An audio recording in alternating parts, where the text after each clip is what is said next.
I'd like to welcome everybody back today, Alabama Care. We have the absolute pleasure of being live with Mr. Robbie Lee. And Mr. Robbie Lee is the Public Relations Director at the Exceptional Foundation in Birmingham. And at this point, I'd like to hand it back over. Mr. Lee, if you would introduce yourself. Yeah, hey, I'm Robbie. I'm from right here in Homewood, Alabama, which is where the Exceptional Foundation is located. Happily married. My wife is a special education teacher in the Mountain Brook school system, so we're kind of a special education power couple, if you will. I like that phrase, power couple. Yeah. So this is really our lives, and I'm just really passionate about people with intellectual disabilities and how we can better serve them as a society. And I'm really excited to just talk about all the great things we do at the EF today. Now, you're originally from Alabama? Yeah, I'm from right here in Homewood, actually. Which is where the Exceptional Foundation is located. I graduated from Homewood High School in 2001. Very cool. Keeping it local. I like it. Yeah. I haven't explored Alabama very much, but I know Homewood, Vestavia, Mountain Brook, those places are gorgeous. Very nice places. Yeah, great communities, great school systems. We're thrilled to be where we are. Great location. Now, give us a little history of the Exceptional Foundation. Okay, the Exceptional Foundation, we started in 1993, and it's really kind of been an evolutionary process since we began. The foundation really started as just kind of an outlet for some kids in high school who had intellectual disabilities to get together and play basketball. That was it. There weren't really many extracurricular activities, or I should probably say there were no extracurricular activities for these guys at the time. And somebody just decided, let's all get together and maybe, play some pickup basketball. Well, that was popular. And then it became, well, what are these guys going to do when they graduate from high school?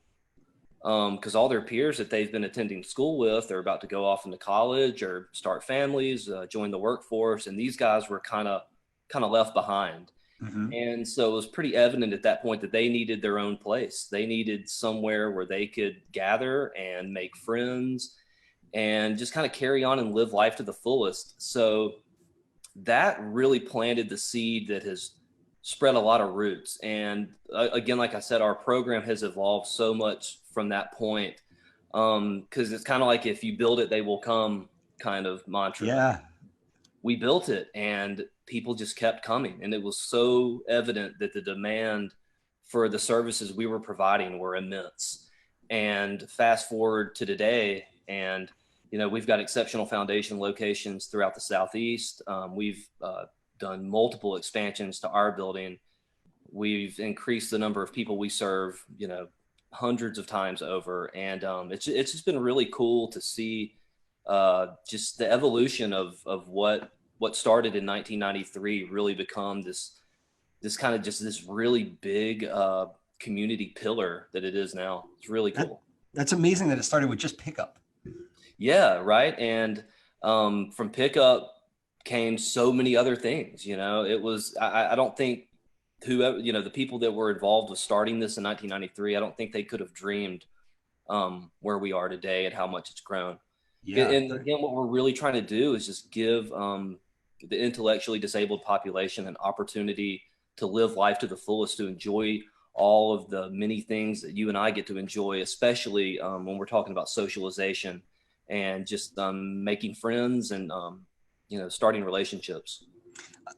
Excuse me. A lot of that, providing for intellectually disabled or developmentally disabled, a lot of that talk surrounds a lot of like personal care, caregiving, stuff like that. But I feel like we don't talk as much about physical activity and camaraderie and tribism there. And that is so important for everybody.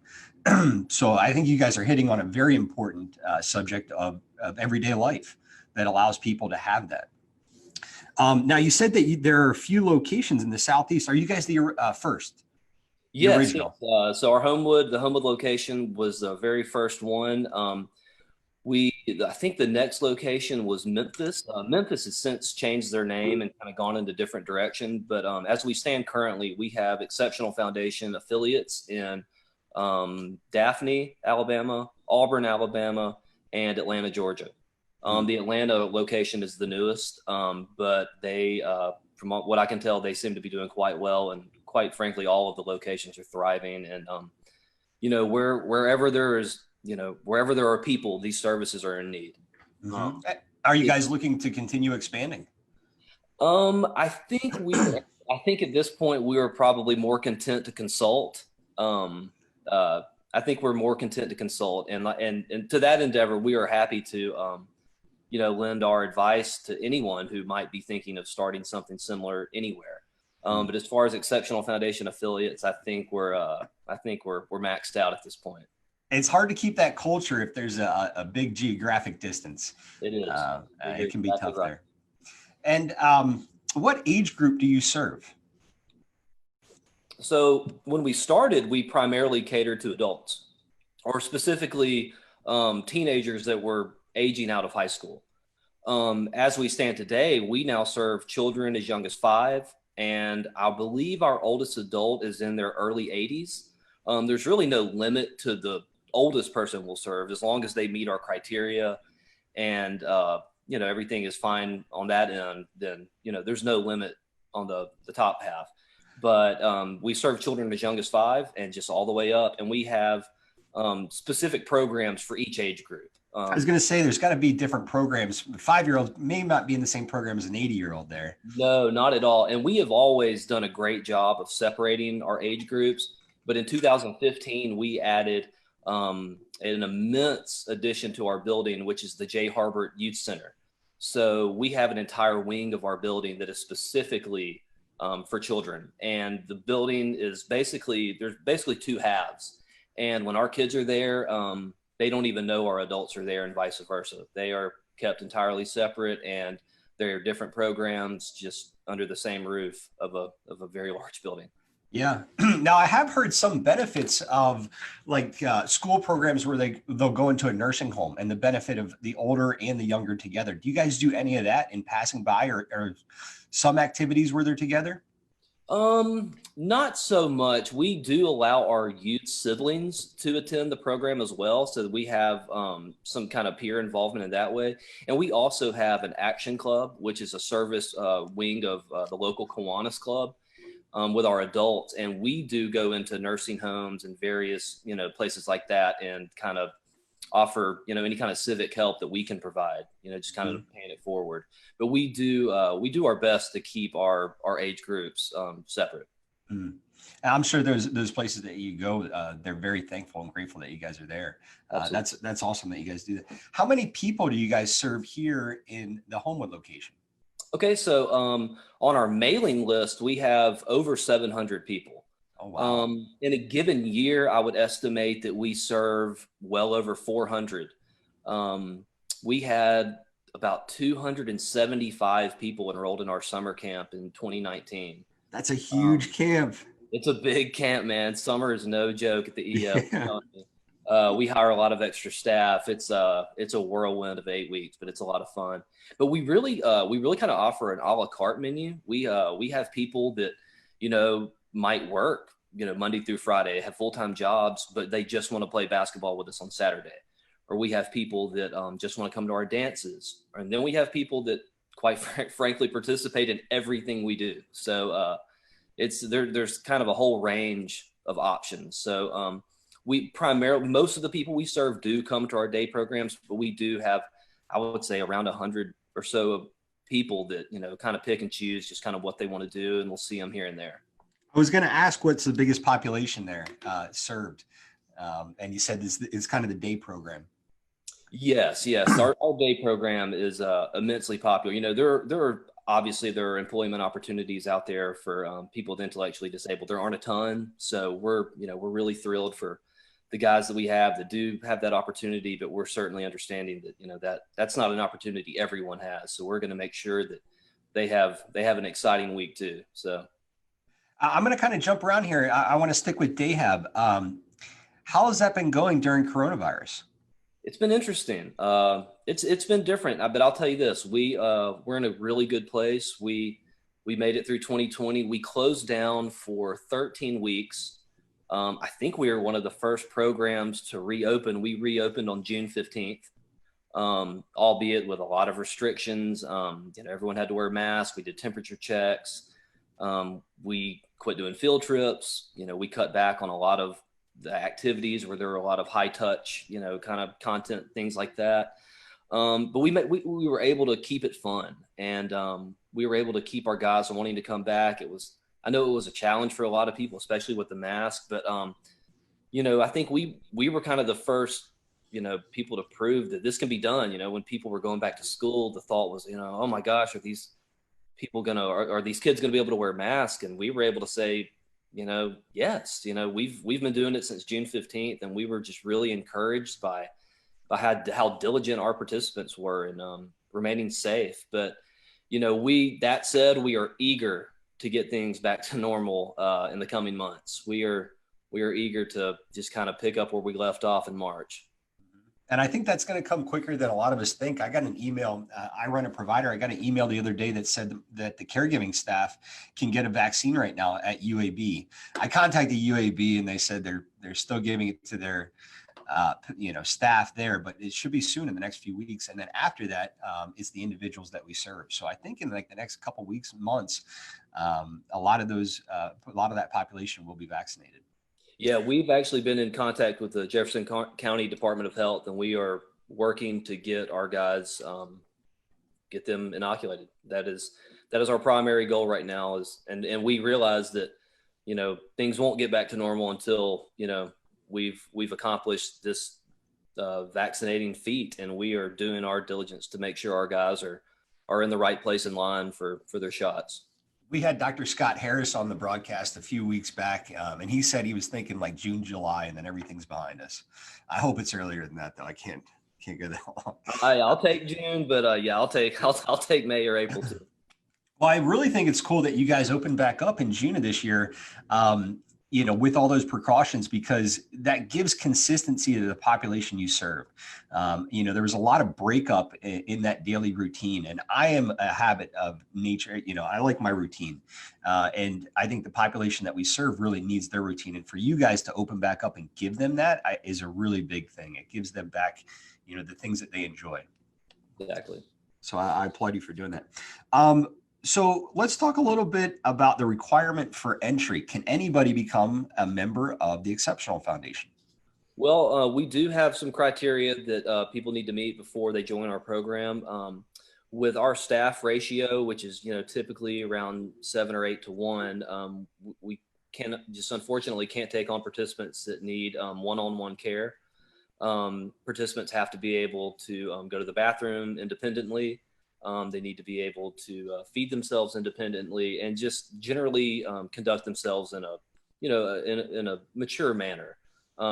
We certainly, are not super strict as far as, nothing is worse for us than having to tell a caregiver that it's not a good fit or that it's not going to work out. So we really, really, really make every effort to make sure that every participant that comes through that door is going to get our best, and we're going to do our darndest to make sure that they fit in. That's not always the case. But fortunately there are other organizations in our area that can meet some of these gaps in criteria.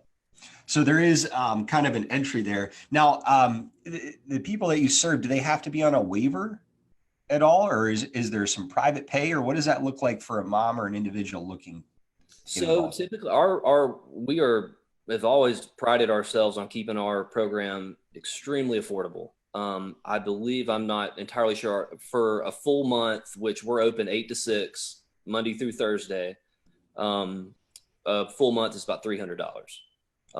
That's nice. Exactly. And you can be there all day for $300 a month. Yeah, exactly. Wow. So we really, really, really try to make things affordable. But that said, we do offer scholarships. We're not going to, raid your taxes or anything. We're just we take people at their word. And if people say they need help, then we help them. So yeah, I'm a member of the local people away due to socioeconomic factors. I'm a member of the local YMCA here, and they would charge me more than $300 if I spent, a decent amount of time there every week. I Right. know they'd be kicking me out. Now you mentioned the caregivers. Are caregivers with the individuals while they're at the Exceptional Foundation, or is it more just your staff and the individuals? No, it is just our staff. When you think about it, a lot of our guys who come to our program, when they're with us, is the only time that they're not with their caregiver. And a lot of these, most of these, just about everyone who's coming to us during the day is an adult. And these guys, really like their me time. And as much as they might love their mom and dad or brother and sister or whoever takes care of them, they have their own lives. And this is their opportunity to kind of live their lives independently from, mom or dad. Yeah, So, hang out with friends and not have. I feel like sometimes my mom can be overreaching. She doesn't want me to do it. She wants to be my protector, and I need to get away from her. So that I can definitely see that coming there. Yeah, it's their time to just to be themselves and to kind of just to hang with their buds. And I know even though we are staff members, there are buds too. These guys are some of my best friends in the world, and they've got to respect what we're telling them and what we're asking them to do. But at the end of the day, we're just really one big family. Yeah, you guys get to hang out all day. That's awesome. Oh man, we have so much fun. Let's go back to a little bit more of the admission and entry there. So there is an interview to be accepted into the Exceptional Foundation. Yeah, that's really so we can just kind of, especially for people who are just coming out of high school, to walk into something like this is, it's kind of a first day of kindergarten kind of situation. So it can be a little intimidating, just with the amount of people we have and the size of our building and stuff. So it's a good opportunity for any applicant to kind of get a lay of the land, check out the building, meet a few people. It gives us an opportunity to find out what their interests are and where we might place them appropriately in our program, and what perhaps any kind of triggers they might have. It's a nice kind of it's more of a meet and greet than like a formal kind of interview. But it's always fun to see people come in on that first day with kind of wide eyes and, catch up with them a couple months later. And it's just like they've been there their whole lives. Yeah. When I hear the word interview, I get nervous. I like meet and greet a lot better. Yeah. And then there's also like a 30-day eval there to make sure that the participant is having fun and it's working out for them. And talk a little bit about that 30-day eval period. Yeah, that's something we've just really worked in the last few years. It's there are certain participants I know that within 30 days, I think we probably wondered if it was a good fit, and then maybe 60 days we found out it was a perfect fit. But that 30-day window really gives us an opportunity to get to know the individual, to figure out where they belong in our program, and what their interests are and what they're trying to what they want to get out of our program. And like I said, it's rare that the 30-day evaluation needs to be revisited with a caregiver. Most often it's just, hey, things are great, let's keep it going. Yeah. Unfortunately, there are some times if someone's struggling to adapt, we might extend the evaluation. We might offer the caregiver some advice of where their needs might be better met. It just kind of depends on the individual. Well, I think that 30-day eval is really nice grace period, because if I'm thinking about an interview, I may think of like an hour-long thing where it's a make it or break it. And that puts a lot of pressure on that 1 hour. But to be able to go and be yourself over 30 days is a lot more relaxing. So it sounds like I would say to any individuals or family members that are thinking about becoming members of the Exceptional Foundation, don't worry about the interview. No. Just be yourself for 30 days and everything will work out. Yeah, and we've actually been conducting a lot of interviews like virtually now during COVID and stuff. So we've kind of been evolving with the times. But yeah, the interview's nothing to fret over. And usually in those 30 days, we see just somebody just absolutely blossom and make more friends than they could have ever imagined. So it 99 times out of 100, it turns out fantastic. I'm gonna acknowledge chat real quick. We have Mr. Josh Garner. This is the Texas Robbie Lee. Oh, boy. What's up? If you need me in the sports, just let me know. I've been missing you. Well, man, I miss Josh. I miss you too, man. It's been a while. Josh has been around the Exceptional Foundation a lot longer than I have. He's one of the OGs, if you will, and he is quite an athlete. He is. I'm sure his bedroom is just a shrine to Special Olympics trophies and medals. Because man, this guy, he is quite an athlete. He's told me before some of the basketball stuff that he enjoys doing, and he said that we should come and check it out. Are Oh you yeah. guys playing basketball right now? We're starting something a little small. We're gonna start off with a kind of a camp component to get started with, and we're gonna kind of evaluate how it's going after a couple of weeks. Our basketball program, quite frankly, is our bread and butter. It's our most popular program. And I'm tempted to kind of want to maybe start it back in late summer or something so we can really do it the way we want to do it and we can get everybody involved that wants to get involved. But we're going to start something here in a couple weeks. We're going to run some camps. We're going to have some skills competitions and kind of evaluate it from there. But we are hoping during 2021 to have a good old Exceptional Foundation Basketball League. Nice. Now, how many teams are in the league? Typically, we have 6 teams, well over 70 people total, and it's intense. I'm telling you, it's Duke, North Carolina every Saturday, 3 hours. Packed stadium. I haven't missed a game in over. I've been there 11 years, and I've never missed a game. I mean, it's that serious. I can't even take a day off. I mean. If I was sick, I'd have to go up there and ref these games. It's serious business, but we have some unbelievable athletes, and it's so much fun to just watch everybody get out there and compete, and but to also help each other. We have a wide range of abilities. We have guys like Josh, that are immensely skilled, and we have people that might be playing basketball for the first time. But people like Josh are always so good at helping the guys that might not be where they are. And it's really cool to see that kind of camaraderie, and which is really what the league's all about. And you mentioned the word peer before, and I think that's really important in groups to have someone that's maybe can take you in. You don't want to be the outsider in a new social group, to have that camaraderie there, like you said. Now, can anyone? The 30-day evaluation, we actually have peer helpers for the 30-day evaluation. We have peer helpers in each group. So if someone's just starting off, we kind of place them with a buddy. So it really kind of gives our guys some empowerment as far as just how they can impact the lives of their peers. Yeah, it's like the first day in a new school, you don't want to be eating alone at lunch. Exactly. Now, the basketball, can anyone come and watch that? Typically, yeah. During COVID, we obviously have some restrictions in place, but on a normal Saturday, come one, come all. There's no cost. There's no check-in. You don't have to, there's no volunteer component or anything like that unless you want to. We really welcome people to just drop in because no one will watch this for the first time and not be blown away.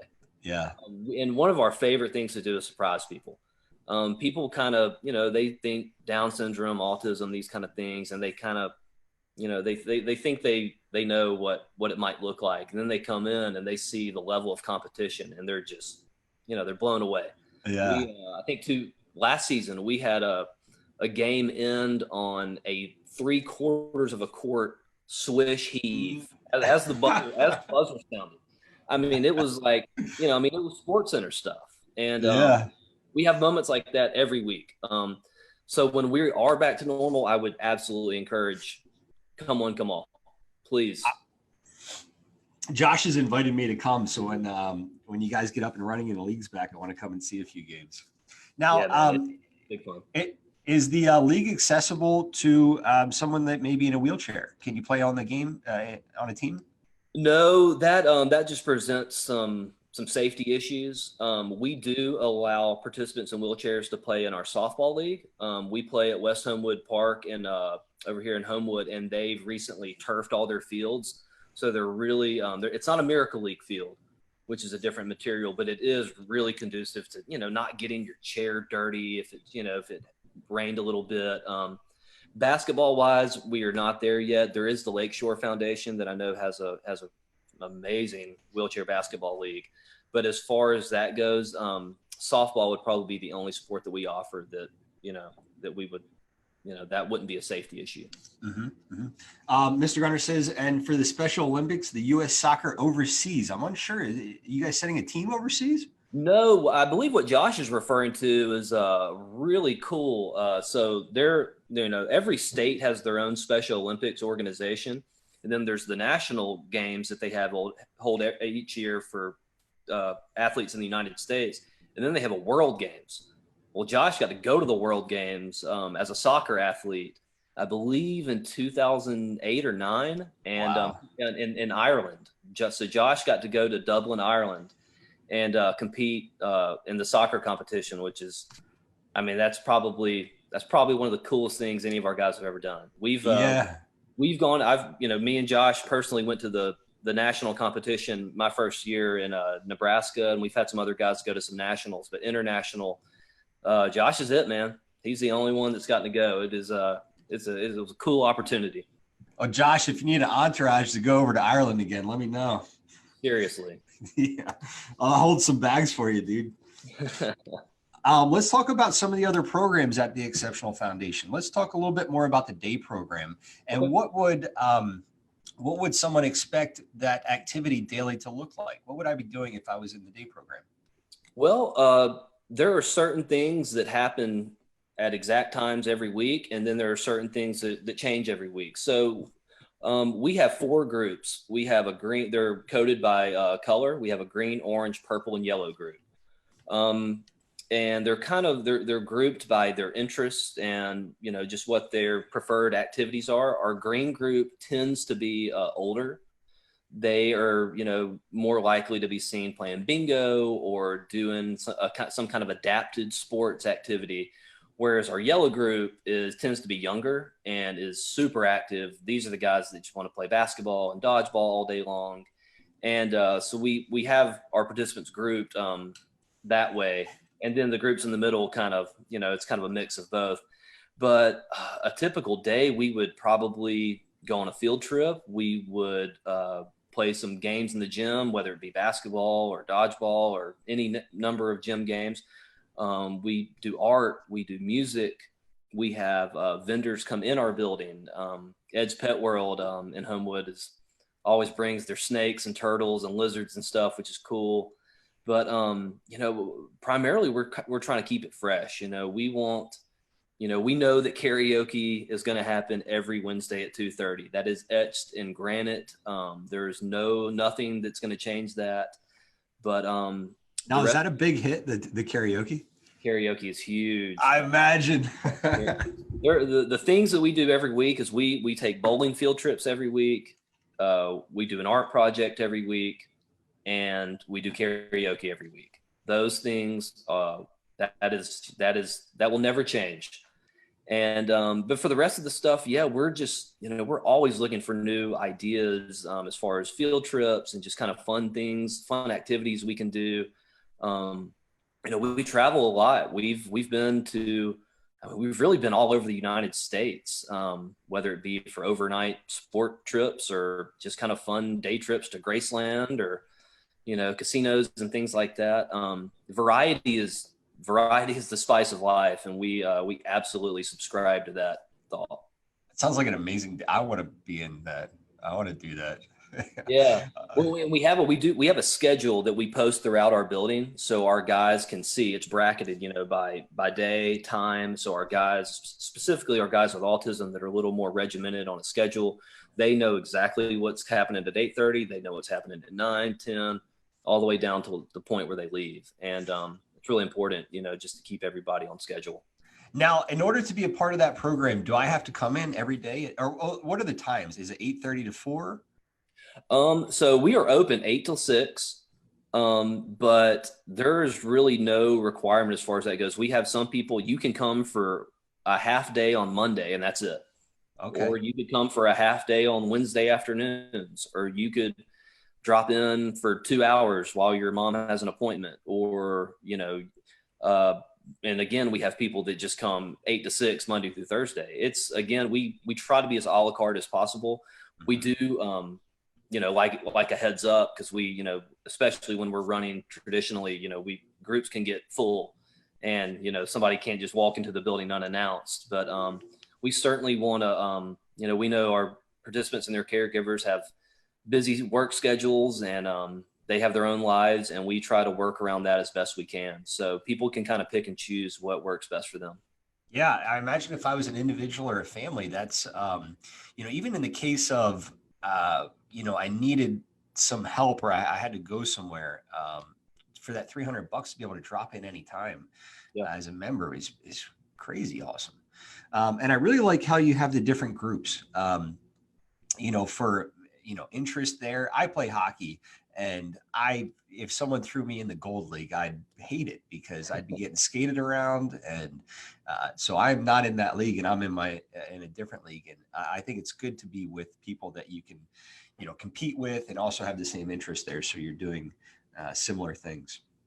Yeah, and to add to that, when we during our summer camp, when we take on school children, we add 3 more groups. So back to the wild woolly summer camp, we increased from 4 groups to 7. So at that point, we have a blue group, which is for elementary age children, a gray group, which is around middle school age, and then we have a red group, which is high school age.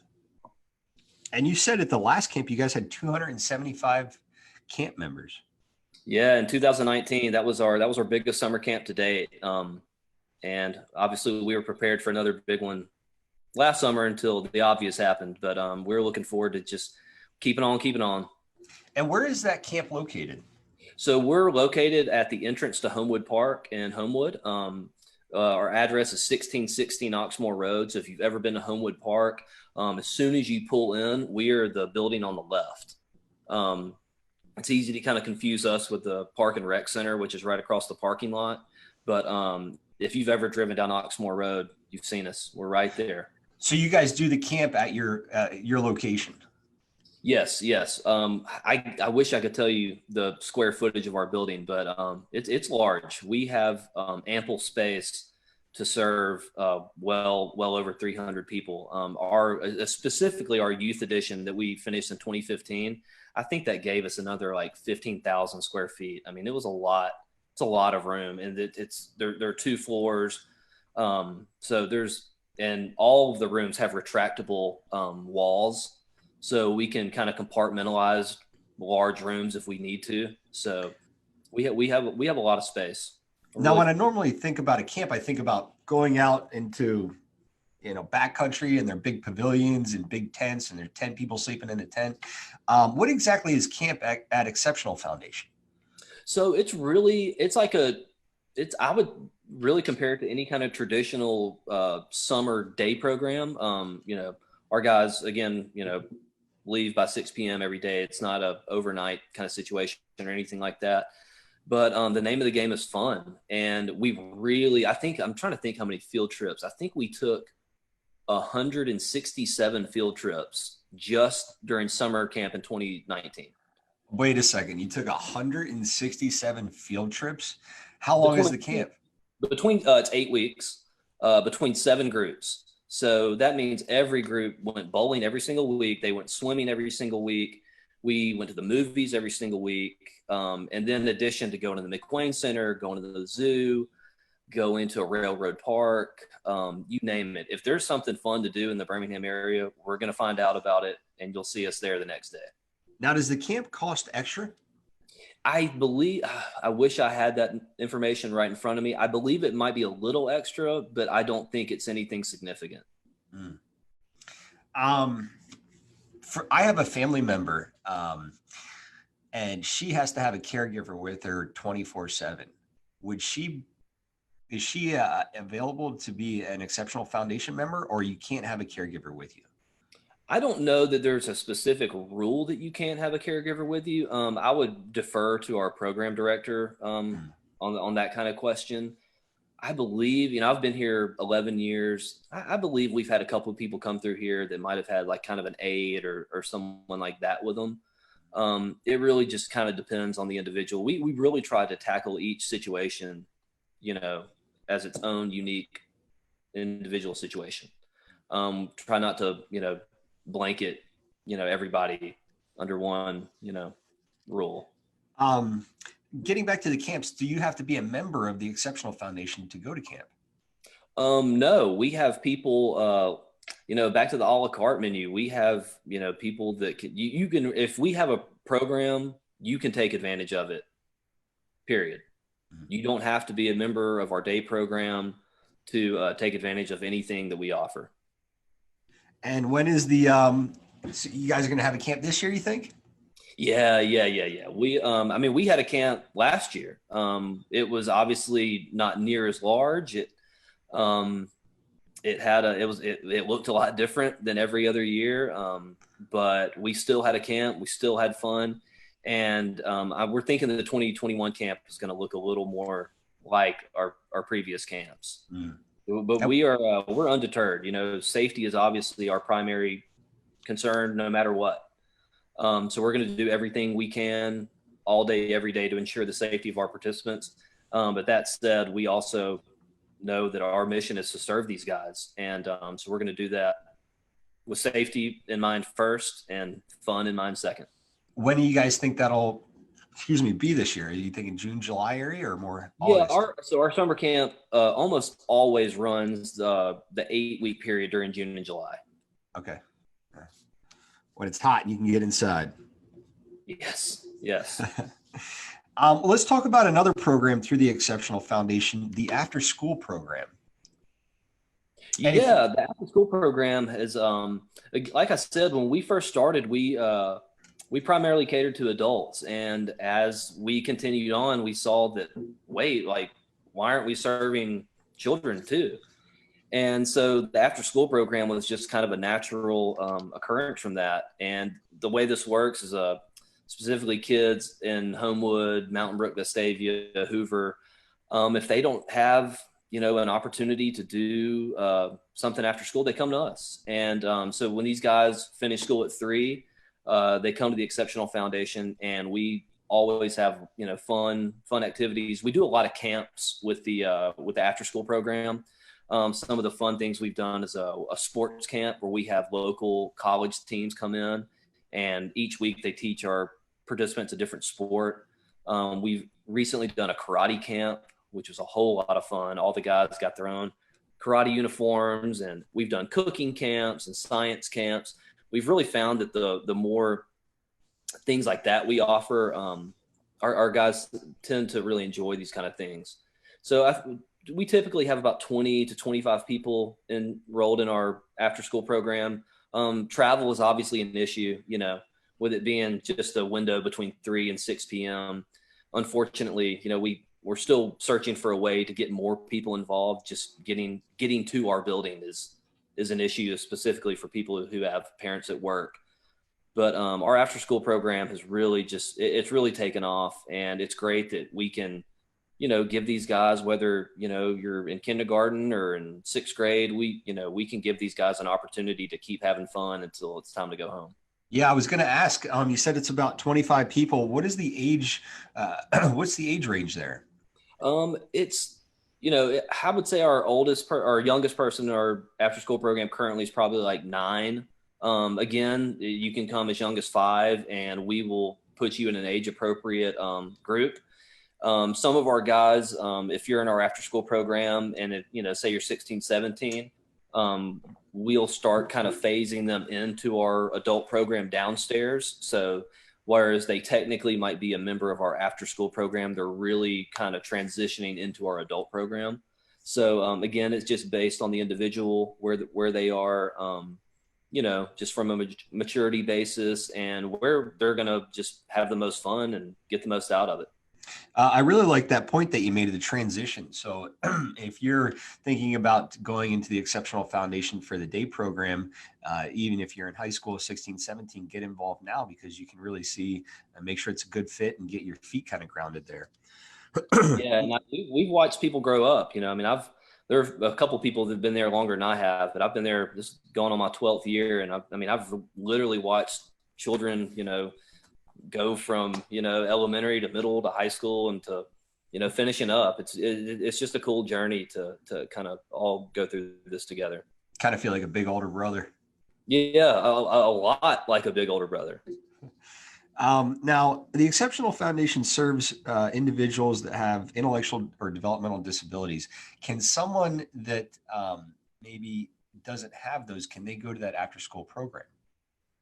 You mean like someone who was like neurotypical or like, um, it depends. We certainly love volunteers. We have a volunteer program. I think you need to be 16, maybe 15 to get involved with the volunteer program. So yeah, if you want to get involved with our program, whether it be after school or with our adults, we absolutely welcome. Or traditionally, not during COVID times, we love volunteers. That's how I got started. That's how a lot of our staff got started. You come, you volunteer, and you fall in love, and you never leave. Are you guys currently looking for volunteers?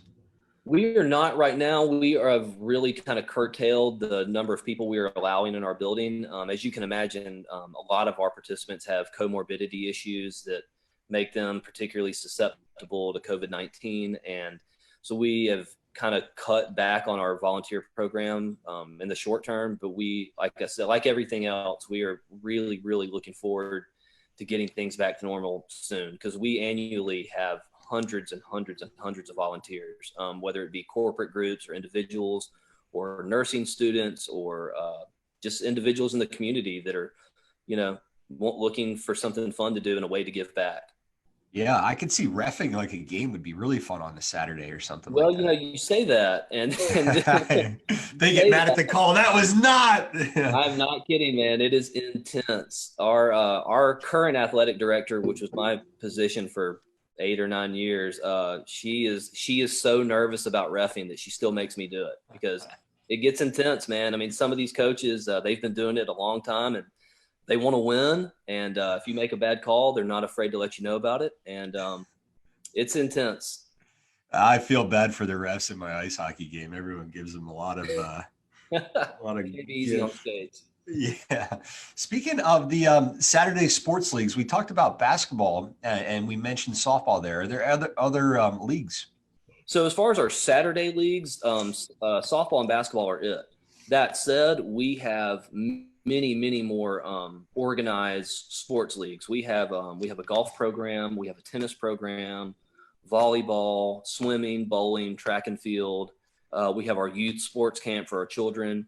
So we have a program for everything. But as far as Saturdays go, softball and basketball are the only leagues that take place during the weekends. The rest, we play games during the week.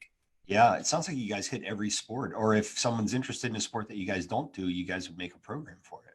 Yeah, the kind of trendy thing right now is flag football. So I think that's something, in the next year or two we want to kind of look into and see how we can get involved. But yeah, if there's a sport out there, I promise you we're looking to play it, because competition is, our guys are not afraid of it, and especially guys like Josh. And beyond the leagues, we also compete competitively in Special Olympic arenas.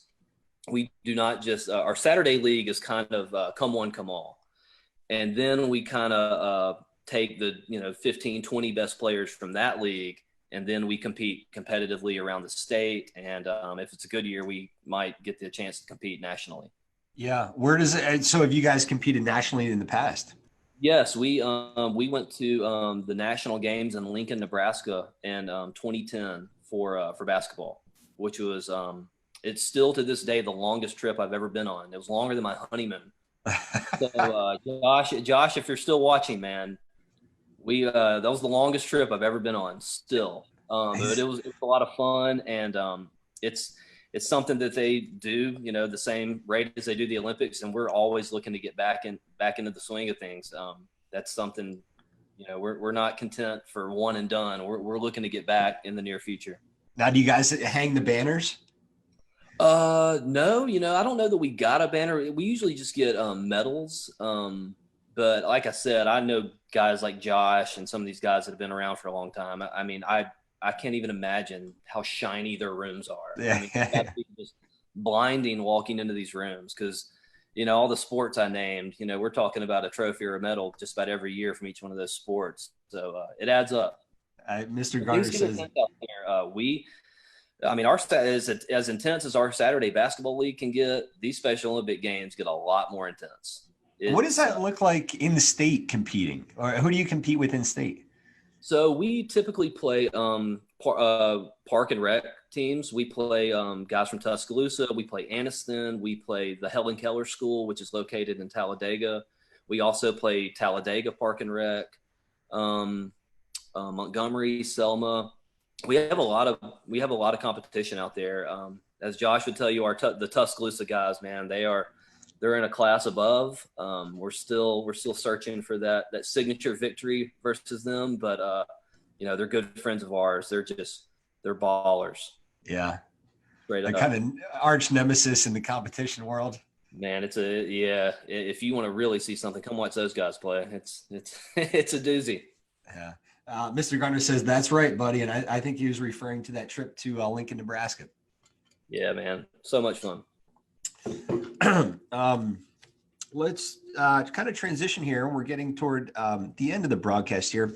Are there any upcoming events that you guys have in the next few months or this year that you would really encourage individuals, their families, or anyone looking to get involved to be a part of? Absolutely. So our biggest fundraiser every year is our chili cook-off. It has been located in several different spots, but for the last few years, it's been located in the Macy's parking lot at Brookwood Village, which is technically in Mountain Brook on Lakeshore Drive. And we have decided to push that back until May 1st. It's typically the first Saturday in March, but after consulting with some health experts with UAB, we've decided to move it back to May. So mark your calendars for May 1st because the chili cook-off to me is just one of, and I'm of course biased, but I really think it's one of the premier events in Birmingham. It's family friendly. There's music. I think last year we had like 160 different teams competing. So, I know that might sound daunting trying 160 different chilies, but that's certainly not a requirement, I want to. That sounds delicious. But I know, right? It's really, man, it's really just one of the most fun days every year. We were unbelievably fortunate to get it in right in time last year. But like I said, this year we have moved it back to May 1st. It's going to be in the same spot on the Macy's side of Brookwood Village. But we have added a second event. We've had that first Saturday in March kind of X'd off. So we've decided to do a chili kickoff, which is just kind of a kickoff party for the chili cook-off. And this will be at Avondale Brewery on March 6th. And this is I don't think it's going to look that much different from a typical Saturday at Avondale. There's going to be 3 fantastic bands.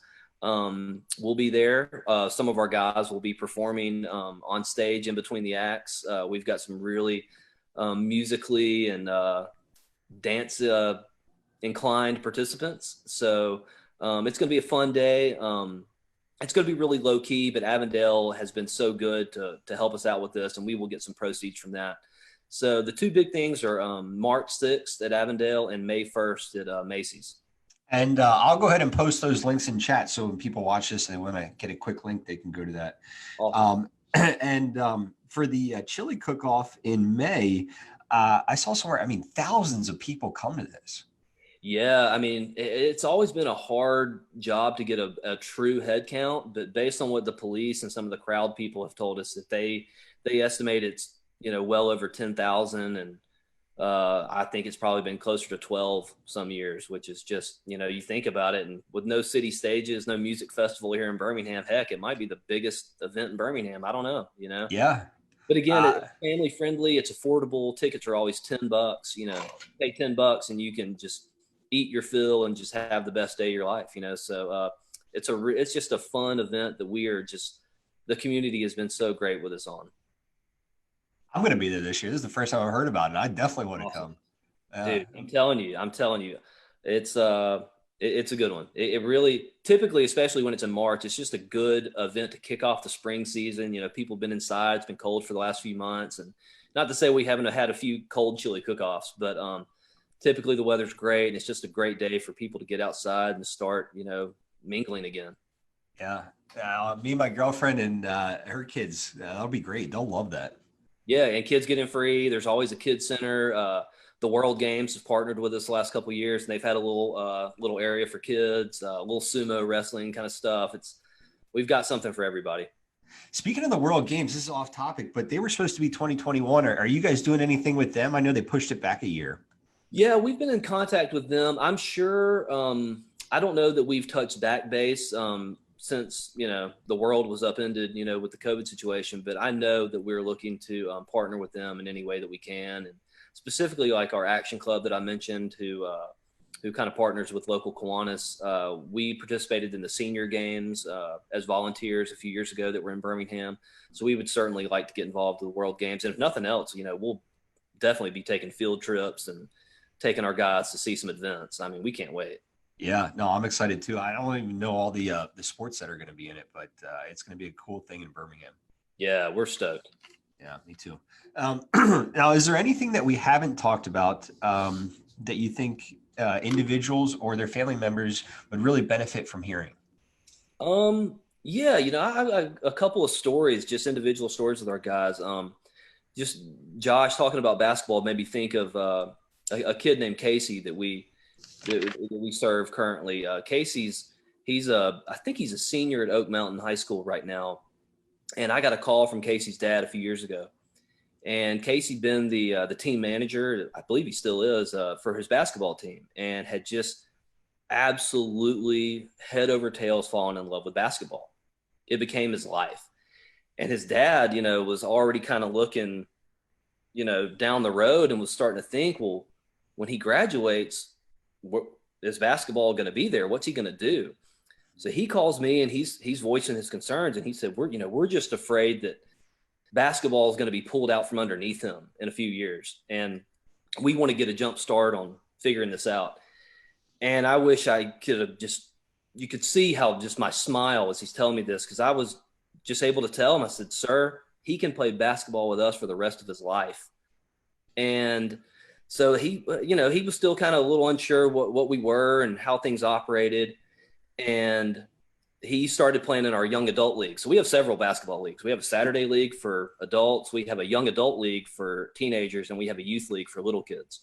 So he joined our young adult league, and let's just say he performed like LeBron James, absolutely dominated. And we moved him on up to the adult league. And now Casey he's just one of us, and to think he's come to the state tournaments with us the last 2 years, helped us win gold medal last year.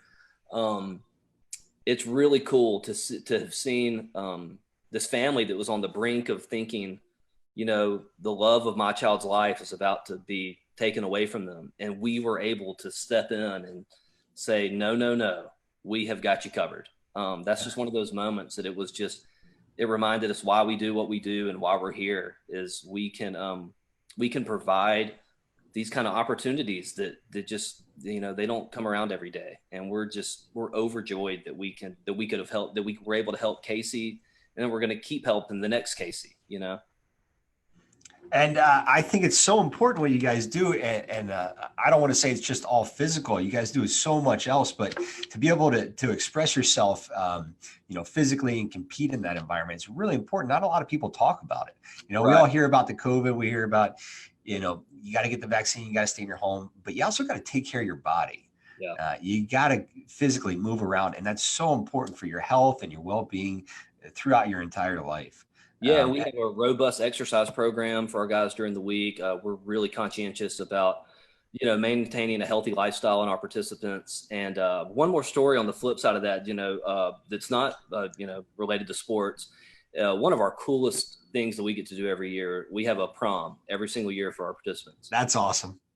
Which is, because when you think about it, especially, things are changing. I think today's generation is way more accepting and understanding of people with intellectual disabilities. So I think the opportunity to do these things while they're still in school is increasing, but particularly for older participants that we serve, these guys, they didn't get to go to prom. It wasn't even considered. And one of our girls, who her name is Ellen Buckley, she's about 50 years old, and she grew up in New Jersey. And her family moved down here. She moved down here with her sister several years ago. And when she joined our program, Ellen's just always got this big smile on her face. She's the sweetest lady you've ever met. And within, I'd say, a month, she had met another one of our guys, Jerry, and they started dating. And now it's Ellen and Jerry, just this fantastic couple. But she still didn't know about prom. Well, then now comes prom, and little did we know that going to prom had been the dream of her life. It was, it was 30 years ago when she, missed out on her opportunity, but she still remembered that. And she remembered watching her sister go to her prom, and she remembered watching her brother go to his prom. And she was all too well aware that she didn't have that opportunity. But she met Jerry, they started dating, and they got to go to prom. And to see the look on her face, to see the look on her sister's face, and to know how much that meant to them. It's just, it's the coolest thing in the world. And it's not only, most of us has got to go to one prom. Well, now Ellen and Jerry get to go to prom every year. So that's just another one of those stories of just one of those, it's just an EF thing. It really is. It's an exceptional foundation thing. And it's just one of those moments where we're reminded this is why we're here. Is to provide these kind of opportunities and these kind of experiences to this population. And you just helped somebody achieve the 30-year dream. Yeah. That's amazing. Yeah. And I'm happy to report they are still together. They are as happy as they can be.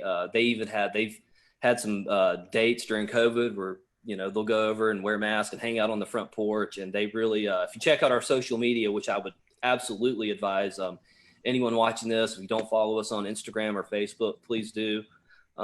We try to be very, positive in our content, and we share a lot of great stories, including Ellen and Jerry's story. That's been one of just our favorite things to share with our community. And what we'll do on the post as well is we'll check in like we did this at Exceptional Foundation on Facebook, so people can, it'll link to your Facebook there. Awesome. As well as the other links there. Are you guys, so if someone's listening to this now, are you guys accepting applicants? Yes, we actually got a bunch of new participants during COVID. A lot of our guys, especially guys who had comorbid issues, decided to stay home.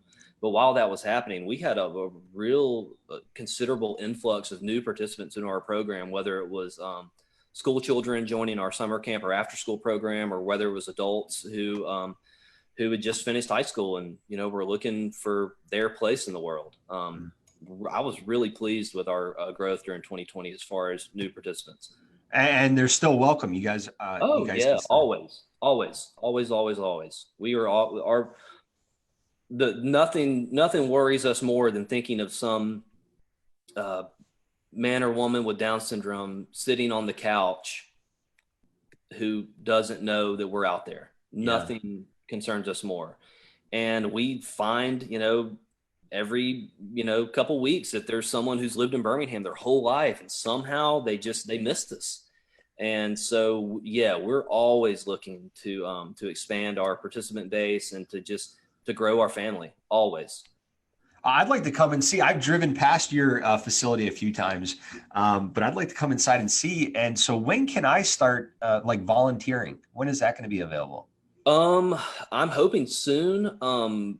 Just give me, I got your email. So what I can do is our volunteer coordinator, he is real good about kind of figuring this kind of stuff out. And like I said, it's real, it's involved as you want it to be.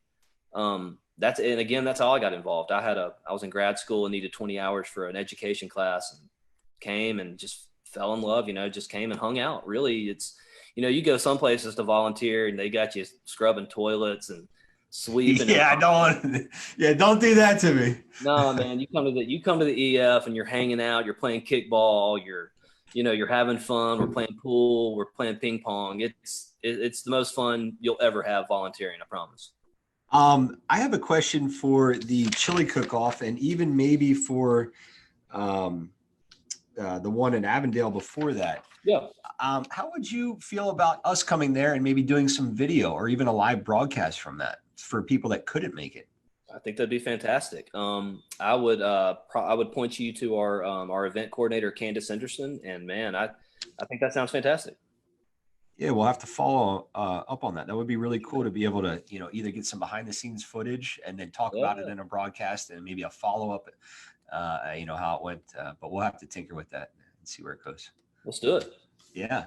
Well, Mr. Robbie Lee, I really appreciate the time that you've given us this morning. It's been an absolute pleasure. And for anybody watching, guys, if you're in the Birmingham area or even outside, get a hold of these guys.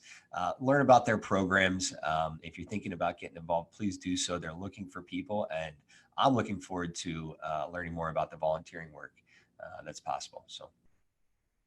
Awesome. Look forward to showing you around. And like I said, guys, give us a follow on social media. You can check us out on exceptionalfoundation.org. All our information is there. And we look forward to just getting to know our community more and more. And thank you so much for giving us this opportunity. There are a few things I enjoy more than talking about. Most people don't want to talk about work, man. I love it. So this has been a lot of fun for me. So I really appreciate you having me on. Yeah, I appreciate the same. And it's been an absolute pleasure for myself. And at this point, we'll go ahead and say bye to the community. I'll give a quick wave, and then I will go ahead and end the live broadcast. Mr. Lee, thank you once again for being with us. All right, take care. You too.